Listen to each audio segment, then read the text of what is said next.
কি বাজার আনবা? আলু আনবা, পেঁয়াজ আনবা, রসুন আনবা, আদা আনবা, আর বেশিরভাগ কি আনবা? পেয়ারা আনবা, ঠিক আছে? পেয়ারা খাইতে মন চাইছে, পেয়ারা নিয়ে আসবা। আর আর বাজারে বাজারে যায়া খালি এক দোকান থেকে নিয়ে আসবা না, 3-4 দোকান ঘুরে কম দামে যে জায়গা পাবা সেই জায়গা থেকে আনবা। এক দোকান ঘুরো না, কিছু না, এক দোকানে যাও, এন থেকে নিয়ে এনতে দোকান ঘোরার ভয়ে ওন থেকে ওনতে নিয়ে আসো। দোকান দেখিয়া দেখিয়া শুনে পরে ভালো করে, দরকার বলে সারাদিন সারা রাত ঘুরবা, ঘুরে পরে দেখিয়া শুনে বাজার নিয়ে আসবা।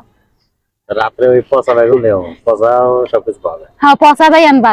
এখন যে অবস্থা, দেশের যে পরিস্থিতি, ওই পচাটাই খায়া বাঁচা লাগবো। বাঁচা গেলেই হইলো হইলো, পেটের মধ্যে গেলেই হইলো, পচা আর পুচা নাই।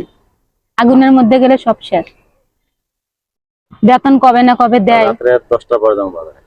বেতন কবে না কবে দেয় আল্লাহ জানে, আল্লাহ মাবুদ ছাড়া কেউ বলতে পারে না। রাতে 10টা পর্যন্ত